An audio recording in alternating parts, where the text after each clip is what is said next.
कि एक दो जन को याद है। और आज हम उसका क्या था वचन का टाइटल?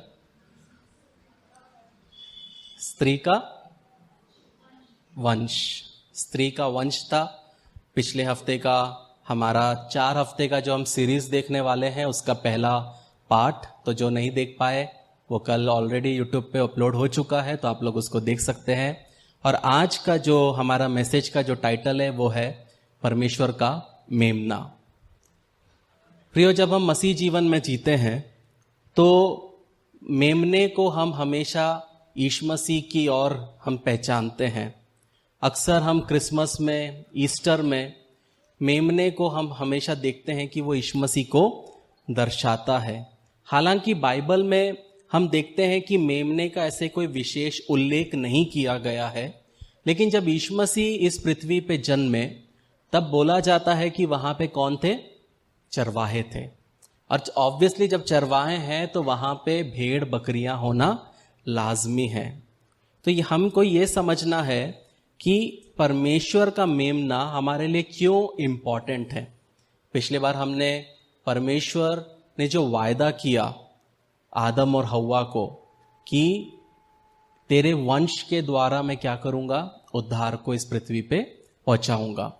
और वही वंश को एक दूसरे नाम से हम जानते हैं, वो है मेमने की। और मेमना नाम उसको दिया गया है। जब हम बाइबल में देखते हैं वचनों को तो बहुत जगह मेमने का शब्द उपयोग में लाया गया है। जब हम यशाया 53:7 पढ़ते हैं वहां पे लिखा है मसीह को वध किए जाने वाले मेमने के नाई बोला गया है। जब हम यूहन्ना 1 उसका 29 पढ़ते हैं, यूहन्ना बपतिस्मा देने वाला बोलता है यीशु को, देखो ये परमेश्वर का मेमना। जब हम पहला कुरिन्थियों 5 उसका 7 पढ़ते हैं, वहां पे पौलुस भी बोलता है यीशु मसीह को, ये फसा का मेमना। जब हम पहला पत्रस 1 उसका 18 और 19 पढ़ते हैं, वहां पत्रस ने यीशु मसीह के लहू को मेमने के लहू के रूप में बताया। और प्रकाशित वाक्य में मेमना शब्द 30 बार से ज्यादा उपयोग में लाया गया है। प्रियो, जब हम मेमना शब्द पढ़ते तो हमको बहुत लगता है कि बहुत ही मासूम, बहुत ही मिलनसार थॉट हमारे जीवन में आता है। लेकिन जैसे शैतान के लिए सांप का उपयोग किया जाता है बाइबल में, या सांप बोले तो हमको पता है कि शैतान, वैसे ही जब मेमना बोला जाता है तो हमको पता है कि ये यीशु मसीह को बताता है। अधिकांश लोग सांप से क्या करते हैं? डरते हैं। लेकिन हम मेमने से नहीं डरते, क्योंकि हमको पता है कि मेमना हमें हानि नहीं पहुंचा सकता। तो मेमने को समझने के लिए हमको जाना है पुराने नियम में। और आज का हमारा जो मैसेज रहेगा वो पूरा निर्गमन 12 चैप्टर से होगा। तो वहां पे हम देखते हैं कि मिस्र के बारे में, जहां पे हम देखते हैं कि यीशु परमेश्वर इस्राएलियों को कैसे बाहर निकालता है। तो यहाँ पे हम देखते हैं कि 35 सदियों के बाद यहाँ पे हम देखते हैं कि यीशु मसीह पैदा होते हैं। और उस मेमने, फसा के मेमने को यीशु मसीह क्या करते हैं? दर्शाते हैं। तो पहले जैसे हम स्टोरी समझते हैं कि याकूब के कितने पुत्र थे? 12वां पुत्र में से एक पुत्र जाता है मिस्र में, जिसका नाम था यूसुफ। और यूसुफ वहां जाके राजप्रधान बनता है, प्राइम मिनिस्टर बनता है। और जब अकाल आता है तब क्या होता है? वो अपने भाइयों को यहां लेके आता है। टोटल कितने लोग रहते हैं? 70 लोग रहते हैं। और 400 साल तक वो क्या करते हैं? वहां पे गुलामी करते हैं। और 400 साल तक मिस्री उनके ऊपर प्रभुता करते हैं। रिसेंटली जब इलेक्शन के रिजल्ट आए, मैं दुआ कर रहा था और परमेश्वर का आत्मा मुझे एक चीज बोला कि मेरे लोग एक चीज भूल गए कि जब मिस्री लोगों के दबाव में इस्राएली लोग 400 साल तक करहाते रहे, लेकिन मेरे ही समय में क्या हुआ? उनका छुटकारा हुआ।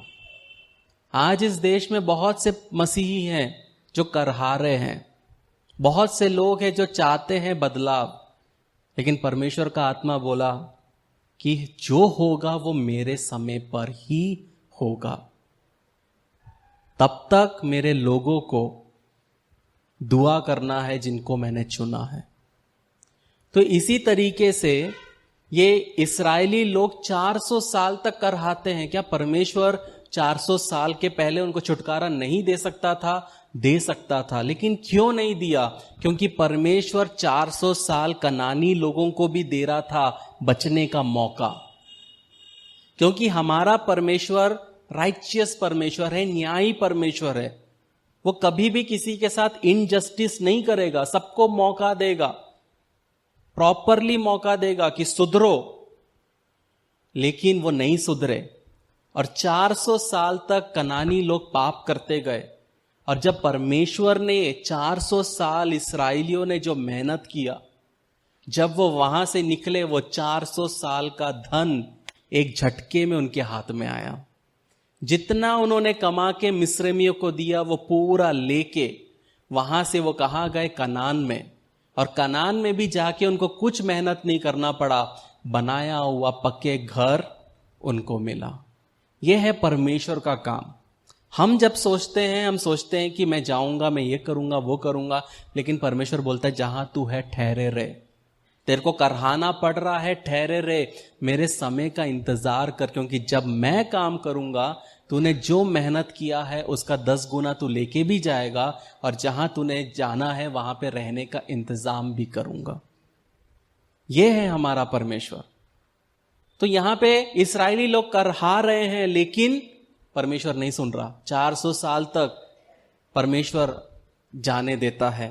फिर परमेश्वर उनके सामने में एक नेता को खड़ा करता है, एक व्यक्ति को खड़ा करता है जिसका नाम था मूसा। और मूसा फरोन के सामने जाकर बोलता है कि मेरा परमेश्वर बोलता है कि मेरे लोगों को जाने दे, लेकिन फिरौन नहीं जाने देता। और नहीं जाने देने की वजह से मिस्रियों के ऊपर में 10 विपत्तियां पड़ती है। और जब आप एक एक विपत्तियों को पढ़ोगे, ये हर एक वो चीज को वो पूछते थे, और परमेश्वर ने जिनको वो पूछते थे उसी के द्वारा उनको क्या किया? सताया। सबसे पहले परमेश्वर ने पानी को लहू में बदला, फिर मेंढक का हमला हुआ, फिर कुटकियां या पिस्सों का हमला हुआ, फिर उसके बाद मक्खियों का हमला हुआ, फिर उनके सारे जानवर मर गए, फिर लोगों को फोड़े हुए, ओले पड़े, फिर उसके बाद टिड्डियां आई, और उसके बाद 9वां जो सबसे बड़ा हुआ उनके ऊपर, वो था अंधकार। और जब अंधकार के बाद हर बार फिरौन बोलता था मैं छोड़ दूंगा, मैं छोड़ दूंगा, मैं छोड़ दूंगा, लेकिन क्या वो छोड़ता था? नहीं छोड़ता था। उसके बाद परमेश्वर ने जब ये 9वां हमला किया, तो ये 9वां हमला उनके परमेश्वर पे था, वो था सूर्य देवता। और वो लोग सूर्य देवता को रा करके बुलाते थे, रा। और फिरौन जो रहता था वो इस रा को प्रतिनिधित्व करता था, मतलब सूर्य को वो दर्शाता था। और परमेश्वर ने अंधेरा करके उस देश को बता दिया कि जीवित परमेश्वर कौन है। लेकिन फिर भी फिरौन नहीं सुधरा। पहले फिरौन बोलता है कि तुम थोड़ी देर तक जा सकते हो, लेकिन कंप्लीटली मैं जाने नहीं दूंगा। फिर विपत्ति आती है तो फिरौन बोलते हैं कि सिर्फ पुरुष लोग चले जाए, लेकिन महिलाएं और बच्चों को छोड़ के जाना पड़ेगा। वो भी परमेश्वर को नहीं चलता। फिर फिरौन बोलता है कि ठीक है, सब लोग चले जाओ, लेकिन तुम्हारे जानवर नहीं जाएंगे। फिर भी वो नहीं चलता, क्योंकि परमेश्वर, हमेशा याद रखना, परमेश्वर कभी भी मूर्ति पूजक शासकों के साथ सौदा नहीं करता। परमेश्वर कभी भी एक ऐसे व्यक्ति के सामने नहीं झुकेगा जो शैतान की आराधना करता है। और बहुत लोग को लगता है कि हम परमेश्वर को झुका देंगे, लेकिन ऐसा कभी नहीं होता। उसके बाद आता है सबसे बड़ा विपत्ति, 10वीं विपत्ति। तो जब हम निर्गमन 11 उसका 1 और 2 पढ़ते हैं, वहां पे लिखा है फिर यहोवा ने मूसा से कहा, एक और विपत्ति मैं फिरौन पर और मिस्र देश पर डालता हूं, और उसके पश्चात वे तुम लोगों को वहां से जाने देगा, और जब वे जाने देगा तब तुम सबों को निश्चय निकाल देगा। यहां पे परमेश्वर बोलता है कि एक रात आने वाली है, एक ऐसी रात आने वाली है, और मिस्र एक ऐसी रात में से होके गुजरने वाला है कि उसके हर एक परिवार में पहलौटा मर जाएगा, लेकिन परमेश्वर अपने लोगों को बचाएगा। वो ये ऐसा क्यों किया परमेश्वर ने? ये दिखाने के लिए कि मैं अपने लोगों को सुरक्षित रख सकता हूं, लेकिन तुम अपने लोगों को सुरक्षित नहीं रख सकते। जब हम निर्गमन 12 पढ़ते हैं, वहां हम देखते हैं आधी रात को वहां पे हम बच्चों का नरसंहार को देखते हैं। एक बच्चों का ऐसा देखते हैं कि एक पूरे देश के पहलौटों को परमेश्वर मारता है। लेकिन वहीं पे जो लोग प्रभु के थे, जिन्होंने मेमने का खून अपने दरवाजे पे लगाया, अपने खिड़कियों पर लगाया, वो लोग क्या हुए? वो बचा लिए गए। और ये मेमने का लहू ही था कि उस रात उसने लोगों को बचाया। और तब से लेके आज तक 3500 सालों के बाद भी, करीब 3500 सालों के बाद भी, आज भी यहूदी उस पर्व को मनाते हैं, उस घटना को वो याद रखते हैं। लेकिन जब यीशु मसीह आया तो उसी पर्व को यीशु मसीह ने बदल के क्या किया? प्रभु भोज में बदल दिया। यीशु मसीह के समय तक वो लोग उस मेमने को याद रखते थे, लेकिन जब यीशु मसीह क्रूस पे चढ़ने के पहले यीशु मसीह खुद वो मेमना बन गए, आपके और मेरे लिए। तो जब हम फसह के पर्व के मेमने को देखते हैं प्रियो, उसमें 10 चीजें होना बहुत जरूरी है। सबसे पहला चीज जो होना चाहिए, वो जब हम निर्गमन 12 उसका 3 पढ़ते हैं, वहां पे देखते हैं कि वो एक मेमना होना चाहिए। मतलब कि बैल या कबूतर नहीं हो सकता, हालांकि उनका अलग अलग चीजों में उपयोग किया जाता था बलि के लिए, लेकिन परमेश्वर ने इस कार्य के लिए खास तौर से मेमने को चुना। इसलिए जब यूहन्ना बपतिस्मा देने वाला यीशु मसीह को देखता है तो वो क्या कहता है? चिल्लाकर, देखो परमेश्वर का मेमना जो संसार का पाप हर लेता है। तो पहला चीज था कि वो मेमना होना चाहिए, जो कि यीशु मसीह के बारे में यूहन्ना बपतिस्मा देने वाला बोलता है। दूसरा चीज जो होना चाहिए वो था कि ये मेमना फीमेल नहीं हो सकता, स्त्री नहीं हो सकती, बल्कि इसको पुरुष होना चाहिए। क्योंकि जब हम निर्गमन 12:5 पढ़ते हैं, वहां पे हम देखते हैं कि वो जानवर क्या होना चाहिए? वो नर होना चाहिए। और जब यीशु मसीह मरियम के द्वारा, कुंवारी मरियम के द्वारा उत्पन्न होते हैं, तो यीशु मसीह ये कैरेक्टर, ये जो जरूरत था वो पूरा करते हैं, एक मेमने का क्वालिटी को पूरा करते हैं। तीसरा चीज जो होना चाहिए, वहां पे क्या लिखा है? वो है पहले वर्ष का, पहला वर्ष, मतलब तीसरा क्वालिटी जो मेमने में होना चाहिए, वो कम से कम 1 साल का नर होना चाहिए, मतलब फुली ग्रोन। और यीशु मसीह भी जब हमारे लिए मरते हैं प्रियो, वो 5 साल के नहीं थे और ना ही वो 80 साल के थे, लेकिन एक आदमी के लिए बोला जाता है उसके जिंदगी का सबसे अच्छा साल जो रहता है वो 30s रहता है। 30s जो ईयर है, 30 वाला जो साल रहता है, उसमें एक आदमी सबसे तंदुरुस्त रहता है, सबसे हष्टपुष्ट रहता है, सबसे बलवान रहता है। फिर धीरे धीरे वो वीक होते होते 40, 50, 60, 70 फिर बुजुर्ग होके खत्म हो जाता है। तो यीशु मसीह अपने प्राइम एज में, 33 साल के प्राइम एज में, यीशु मसीह भी हमारे लिए क्या करता है? वो मरता है। चौथा क्वालिटी जो मेमने में होना चाहिए, वो दोष रहित होना चाहिए। दोष रहित का मतलब है उसमें कोई कमी नहीं होना चाहिए, मतलब उस मेमने में कोई खुले घाव नहीं होने चाहिए, उसकी त्वचा में कोई दाग नहीं होना चाहिए, उसे कोई भी प्रकार का संक्रमण नहीं होना चाहिए, कोई बीमारी नहीं होना चाहिए, कोई धब्बा नहीं होना चाहिए, मतलब कोई भी प्रकार का क्या नहीं होना चाहिए, उसमें कमी नहीं होना चाहिए। वहीं पे जब हम यीशु मसीह के बारे में देखते हैं तो वो पोंटियस पायलट के सामने, पिलातुस के सामने खड़ा होता है और पिलातुस बोलता है मुझे इसमें कोई कमी नहीं दिखती। वहां पे याजकों को भी उसमें कोई कमी नहीं दिखती, इसलिए झूठे लोगों को खड़ा करके यीशु मसीह को क्रूस पे चढ़ा दिया। यह चीज बहुत इंपॉर्टेंट है कि यीशु मसीह में कोई कमी नहीं थी, उसने ये मेमने का इस क्वालिटी को भी पूरा किया। पांचवा चीज जो मेमने में होना चाहिए वो ये था कि उसको मारकर भून लेना चाहिए। मतलब निर्गमन 12 के अनुसार जब एक मेमने को बलि चढ़ाया जाता था तो उसका खून निकाला जाता था, उसके बाद उस शव को भूना जाता था। उसको उबाल नहीं सकते थे, उसको कच्चा नहीं खा सकते थे, क्योंकि ये रीति रिवाज दूसरे लोग जादू टोना वाले करते हैं जो कि कच्चा खाते हैं। एक बार मैंने एक डॉक्यूमेंट्री देखा इंडिया में, वो एक व्यक्ति था जो कि एक लाश पानी में से तैर के आती है, वो उसी लाश को वो अपने कुटिया में लेके जाता है और उसी लाश को कच्चा खाता है, सड़ा हुआ मांस। क्यों? क्योंकि वो करने से उसको शैतानी ताकतें उसको मिलती हैं। या मरे हुए चीज के साथ में अलग अलग तरीके से कार्य करना। तो यहां पे यीशु मसीह जब क्रूस पे चढ़ता है तब इसको भी वो पूरा करता है कि वो हमारे लिए भुना जाता है, हमारे लिए पूरे तौर पे उसकी मृत्यु जो है वो पूर्ण बलिदान को दर्शाती है। यहां पे यीशु मसीह पांचवा क्वालिटी भी पूरा करता है।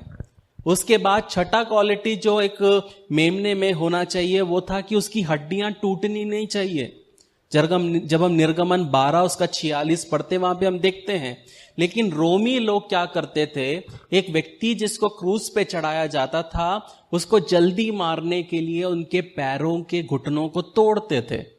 वो क्यों तोड़ते थे? क्योंकि जब एक व्यक्ति क्रूस पर है वो कैसे मरता है? वो सफोकेशन से मरता है। तो जब एक व्यक्ति को क्रूस पे चढ़ाया जाता है वो अपने एड़ियों के बल अपने आप को ऊपर को पुश करता है ताकि वो सांस ले, क्योंकि उसके हाथ थकते हैं, पैर थकते हैं। लेकिन जब वो उसके घुटने को तोड़ देते हैं तब क्या होता है? उसके पैर में दम नहीं रहता और वो जल्दी मर जाता है।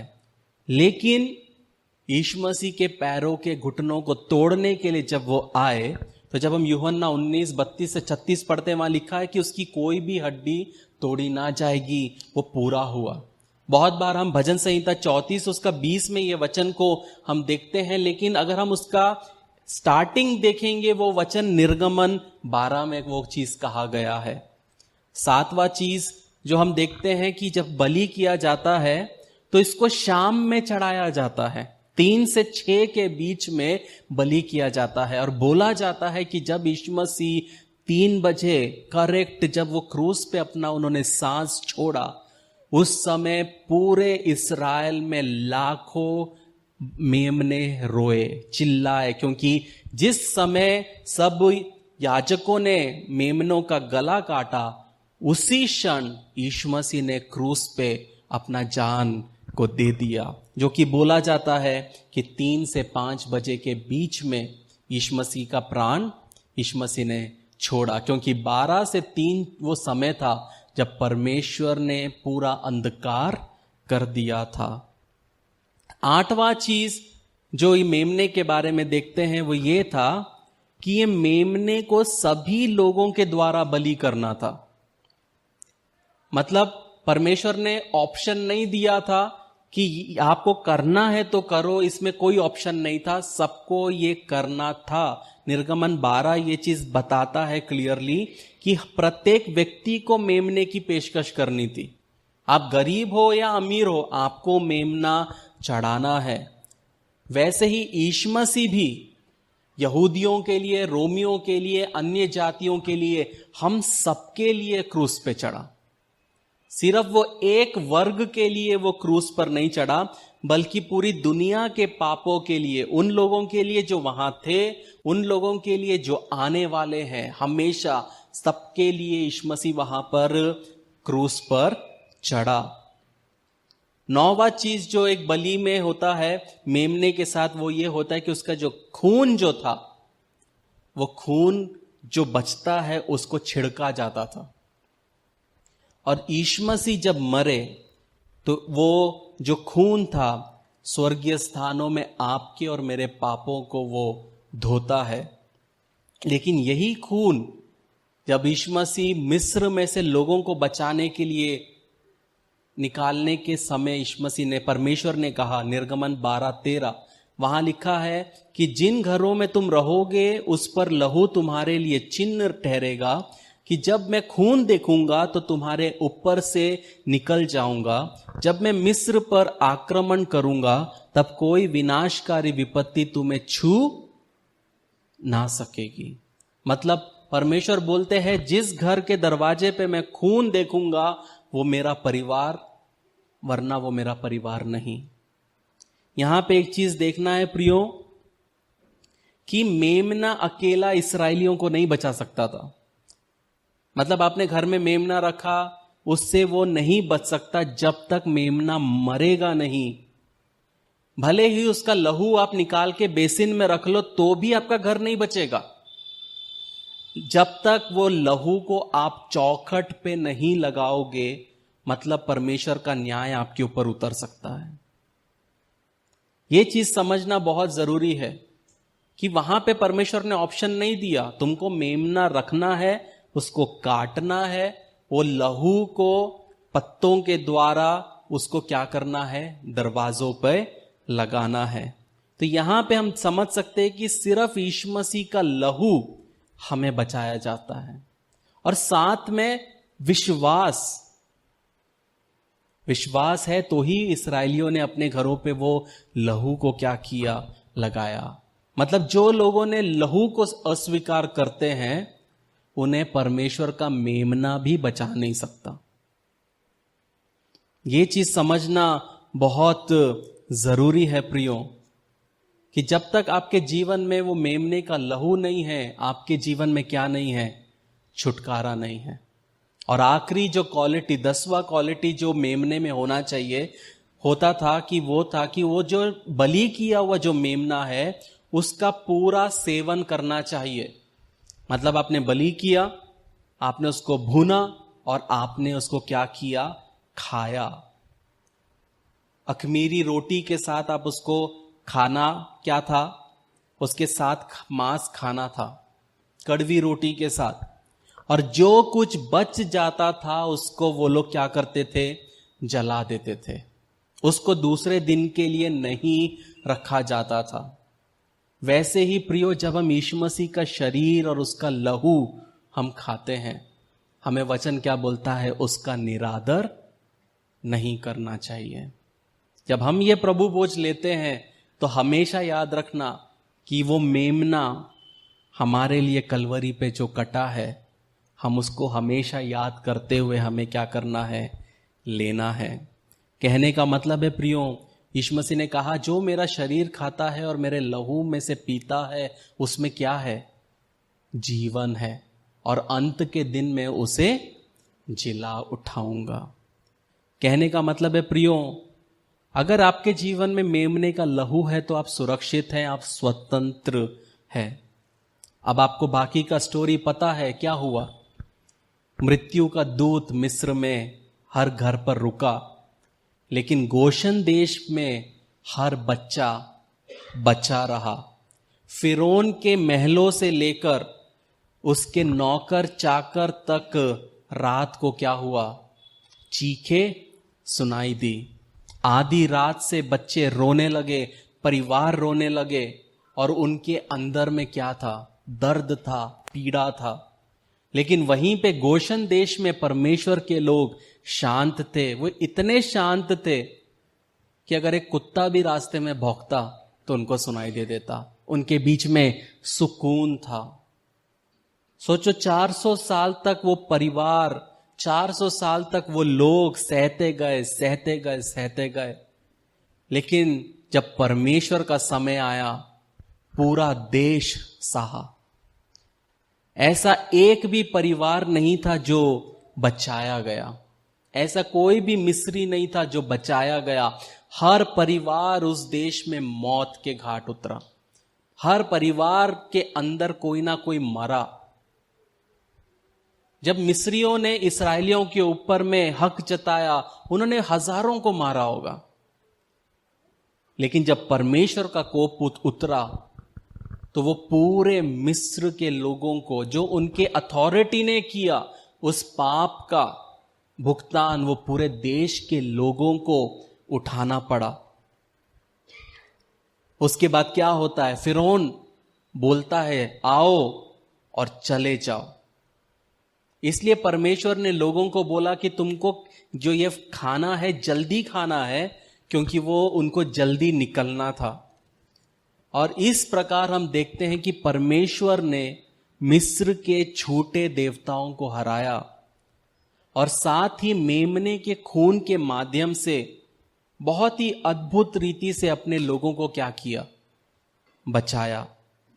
प्रियो, अगर ये मेमना नहीं है हमारे जीवन में तो हमारा जीवन व्यर्थ है, हम सुरक्षित नहीं हैं, हम आज भी दंड के भागी हैं। लेकिन मेमना होने के वजह से हजारों साल पहले बेथलेहम में वो मेमना पैदा होने के वजह से आज आप और मैं सुरक्षित हैं, हम स्वतंत्र हैं।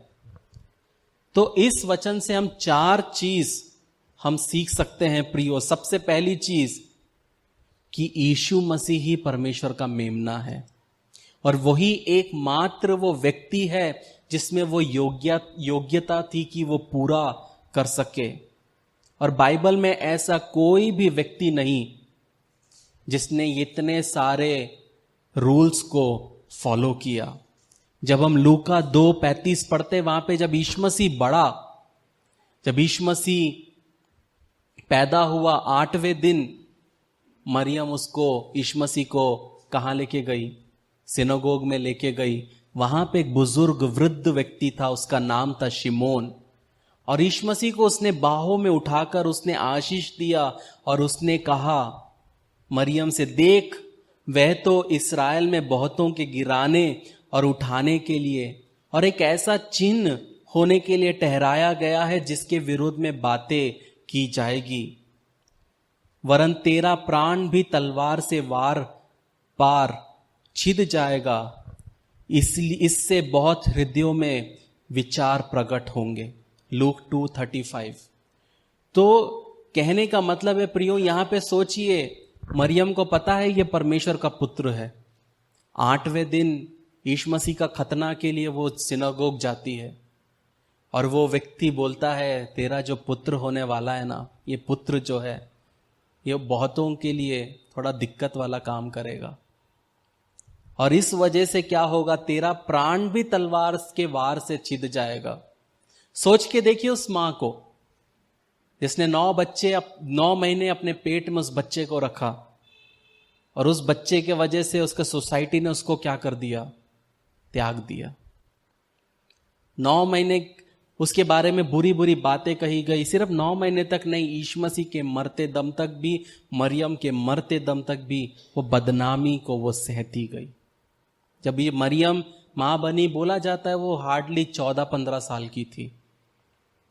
सोचो, 15-16 साल की लड़की मां बनी जिसमें उसका कोई वो नहीं था। परमेश्वर ने उसको चुना, उसने अपने आप को सरेंडर किया, लेकिन जिंदगी भर वो बदनामी को उसने उठाया। और 8वें दिन वो जाती है और वहां पे वो परमेश्वर का दास शिमोन बोलता है कि तेरा प्राण भी तलवार के वार से छिद जाएगा। सोच के देखिए, हर दिन जब मरियम अपने बेटे को देखती थी, यीशु मसीह को देखती थी, ऐसा कोई दिन नहीं हुआ होगा कि वो रोई ना हो, क्योंकि उसको पता है कि मेरा बेटा एक दिन मरेगा। यीशु मसीह पैदा ही हुआ था मरने के लिए प्रियो। सोच के देखिए उस मां के दर्द को। हम यीशु मसीह को बहुत स्टडी करते हैं, लेकिन मरियम को स्टडी करके देखो। एक मां जिसने अपने बच्चे को अच्छे से पाला पोसा। क्यों? जैसे इस्राएली लोगों को बलि के लिए 4 दिन पहले मेमने को लाना रहता है, 4 दिन वो परिवार में रहता है और चौथे दिन उसका बलि करते हैं। क्यों? क्योंकि वो 3 दिन उसका क्या करते हैं, उसके साथ एक फैमिली मेंबर बनता है वो। और जब 4 दिन उस मेमने के साथ रहते हैं, 1 साल का मेमना ज्यादा बड़ा नहीं होगा, आप उसको खिलाओगे पिलाओगे, बच्चे जाके उसके साथ खेलेंगे, और एक दिन उसी परिवार के सामने वो मेमने को काट दिया जाता है। वो परिवार में दुख आ जाता है।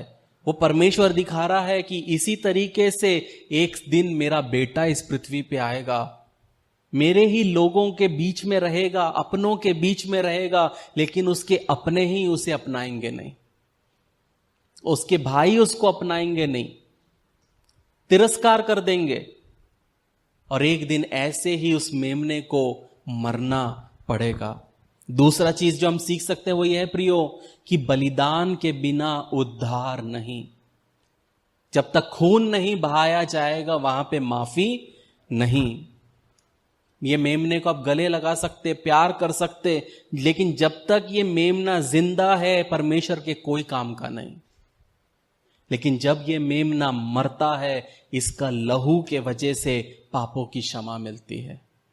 हम सोचते कि काश यीशु मसीह आज भी जिंदा रहते। अगर यीशु मसीह आज भी जिंदा रहते प्रियो, तो पापों का उद्धार नहीं होता। हम में से कोई भी स्वर्ग जाने के काबिल नहीं होता। इतने सारे लोग नरक में चले जाते प्रियो।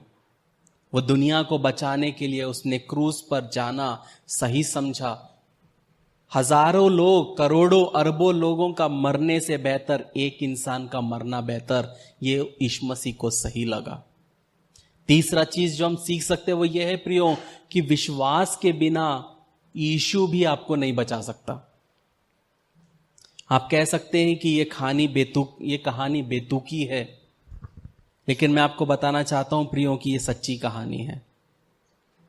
वो रात जो मिस्रियों के बीच में हुआ वो सच्ची कहानी है, और हर घर में एक बच्चा मरा। सिर्फ बच्चा ही नहीं मरा प्रियो, इवन जानवरों के भी पहलौटे मरे। जब परमेश्वर का कोप उतरता है प्रियो, कि वो सिर्फ एक व्यक्ति को नहीं जज करता, एक परिवार को जज नहीं करता, उस घर से हर एक वो चीज जो जुड़ती है, चाहे वो आपका व्यवसाय हो, चाहे वो आपके कुछ जान हो, माल हो, कुछ भी हो, हर चीज पे उसका दंड एक जैसा उतरता है। ये हमें क्या सिखाता है प्रियो, कि कलीसिया में सदस्यता होने से आप नहीं बचाए जा सकते, चर्च में आने से आप बचाए नहीं जा सकते। ये मायने रखता है, लेकिन सबसे इंपॉर्टेंट चीज क्या है, क्या आपके जीवन के चौखट पे मेमने का लहू है? क्या आपके परिवार के चौखट पे मेमने का लहू है? ये इंपॉर्टेंट है। और चौथा और आखिरी चीज जो हम सीख सकते हैं वो ये है कि यदि आप परमेश्वर के मेमने को अस्वीकार करते हैं तो उद्धार की कोई योजना नहीं। सिर्फ एक रास्ता है परमेश्वर के पास पहुंचने का, वो है यीशु मसीह, मार्ग, सत्य और जीवन। और कोई माध्यम नहीं, और कोई चीज नहीं, और कोई फॉर्मूला नहीं, सिर्फ एक ही तरीका है, वो है यीशु मसीह, वो मेमना जो 2000 साल पहले आपके और मेरे पापों के लिए कलवरी पर चढ़ाया गया। सोच के देखिए प्रियो, एक दिन उस रात के पहले की दोपहर, जिस रात को परमेश्वर का कोप उतरने वाला है मिस्रियों पर, सोच के देखिए, 2 व्यक्ति दोस्त बनते हैं। एक व्यक्ति एक बहुत अच्छा नैतिक मिस्री रहता है, वहीं पे दूसरा व्यक्ति एक बेईमान इस्राएली रहता है। इन दोनों के बीच में बहुत मतभेद होने के बाद भी ये दोनों दोस्त बन जाते हैं। और मिस्री के साथ ये इस्राएली दोस्ती करके बहुत खुश हो जाता है कि अब मेरा एक दोस्त है। जैसे हमारा अगर पुलिस में दोस्त है तो हमको लगता है कि कुछ भी होगा तो मैं इसको कॉल कर सकता हूं। ये इस्राएली को भी लगा अब मेरा ये मिस्री दोस्त बन चुका है। और उस दोपहर को ये दोनों क्या करते, बहुत बातचीत करते हैं।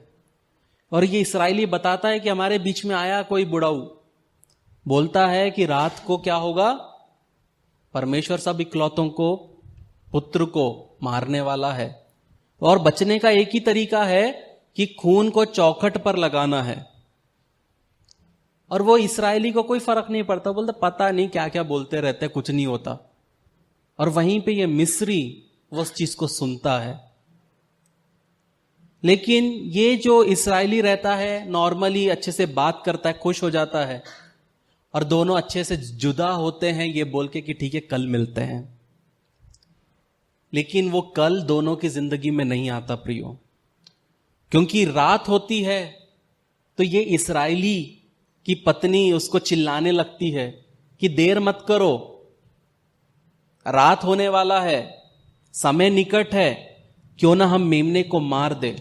लेकिन ये व्यक्ति को कोई उत्साह नहीं, अरे क्या होता है, कोई खून लगाने से कुछ होता है क्या, उसको कोई फर्क नहीं पड़ता। और वो आखिरी क्षण तक रुका रहता है। 10:30 बज गए, पत्नी आके फिर बोलती है, अरे अजी सुनते हो, कुछ ही समय बाकी है, लगा दो खून। 11 बज जाते हैं, फिर भी बोलता अरे जाने देना, अपन मटन खाएंगे, खाए को वेस्ट करना, जला के खाना है। 11:30 बज जाते हैं, उसकी पत्नी आती, तुमको समझता नहीं क्या, 4 औलाद है तुम्हारी, तुमको समझता नहीं क्या, वो ये हो जाएंगे, क्या हो जाएंगे, अनाथ हो जाएंगे। लेकिन ये बात को समझता नहीं। 11:45 हो जाता है, ये इसकी पत्नी इसके सामने रोने लगती है। फिर इच्छा ना होते हुए भी वो जूफे का पत्ता लेता है, उसको मारता है, वो लहू को दरवाजे पे लगा देता है। उसकी पत्नी खुश हो जाती है, और वो पत्नी और वो परिवार सुरक्षित हो जाता है। लेकिन वहीं आधी रात होती है, गोशन देश में कोई आवाज नहीं, एक कुत्ता भी नहीं भौंक रहा, सब जानवर अंदर। लेकिन मिस्र में कोई भी घर के दरवाजों पर क्या नहीं है, लहू नहीं है। और जैसे रात होती है, मौत का दूत उतरता है और एक एक घर में से होके गुजरता है, और जहां जहां वो लहू नहीं रहता, उस घर के पहलौटे को मारता है, जानवर के पहलौटे को मारते हुए निकलता है। अचानक से रात को जंगली चीखें सुनाई देती है, बच्चा हिल नहीं रहा, बच्चा ठंडा हो गया, बच्चे मर गए। एक की आवाज उठा तो दूसरे ने भी चेक किया, ऑब्वियसली न्यूज तो मिला होगा। जो लोग 9 विपत्तियां होके गुजरी हैं, उनको पता चल गया कि अब तो 10वां है। वो क्या कर सकते हैं, हो सकता है उधर के लोग चाहते हैं अरे जाने दो ना यार, लेकिन फिरौन के ईगो, फिरौन बोला नहीं जाने दूंगा। हर परिवार के अंदर परमेश्वर का कोप उतरता है, और एक एक करके परिवार में रोना, महिलाएं रो रही, पति रो रहा। उन परिवार जिनको 15 साल बाद एक बेटा हुआ, वो भी मर गया। जो बाप ने सोचा कि ये मेरा पूरा बिजनेस को संभालेगा, वो मर गया। कुछ लोग बोलेंगे मैं अपने बेटे को अलविदा भी नहीं कह सका। क्यों? क्योंकि उनके दरवाजे पे लहू नहीं था। बहुत बार प्रियो, मैं आपको एक चीज बोलना चाहता हूं, स्वर्ग में बहुत अनैतिक मसीही चले जाएंगे सिर्फ एक वजह से, मेमने के लहू के वजह से। लेकिन वहीं पे बहुत से नैतिक व्यक्ति जो इस दुनिया में सच में डर के साथ जीते हैं, वो नहीं जा पाएंगे, क्योंकि मेमने का लहू उनके जिंदगी में नहीं है। हम में बहुत कमियां हैं, लेकिन अगर हम स्वर्ग जाएंगे कि वो एक ही वजह है, यीशु मसीह का लहू, मेमने का लहू, परमेश्वर का वो मेमना जो आपके और मेरे उद्धार के लिए इस दुनिया में आया। इंपॉर्टेंट क्या है प्रियो? कि हमें मेमने को देखना है। और हम वो मेमने को कहां देखेंगे? कलवरी के क्रूस पर। वो परमेश्वर का पुत्र जो आपके और मेरे लिए लटका हुआ था, उस मेमने को जो हमारे पापों को उठाने के लिए लटका हुआ था। जब भी मैं दर्द में से होके गुजरता हूं, मेरे जिंदगी में जब ऐसे मौके आते हैं, जब मैं दर्द में हूं, जब शारीरिक तौर पे दर्द में हूं, या मैं स्ट्रेस में हूं, जब मैं रोता हूं, उस समय पे सिर्फ मैं एक ही चीज याद रखता हूं, वो कलवरी, वो कलवरी की धारा जो मेरे लिए बही। जब यीशु मसीह उस क्रूस पे थे, वो कभी भी उतर सकते थे, लेकिन जब वो वहां पे टंगे रहे,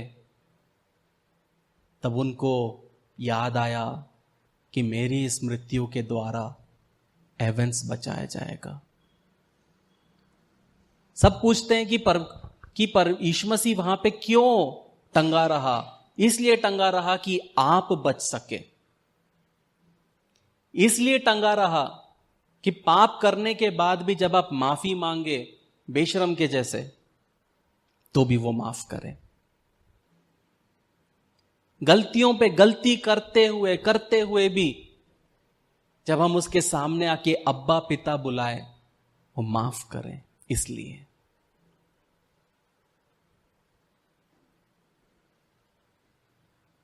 जो बेथलेहम की सड़क है प्रियो, वो क्रूस की ओर लेके जाती है। वो पैदा हुआ गौशाले में। उसका कहने के लिए खुद का कोई घर नहीं था। यीशु मसीह बोला, लोमड़ियों के पास घर है, चिड़ियों के पास घर है, परमेश्वर के पुत्र के पास घर नहीं है। वो गरीब रहा। इवन जब वो मरा, उसको गाड़ने के लिए उसका खुद का कब्र भी नहीं था, दूसरे की कब्र में उसको डाला गया। यह है हमारा परमेश्वर। क्यों?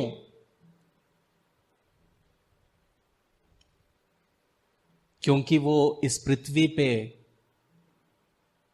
सेवक बन के आया। वो रूल करने नहीं आया इस पृथ्वी पे, वो सेवक बन के आया इस पृथ्वी पे,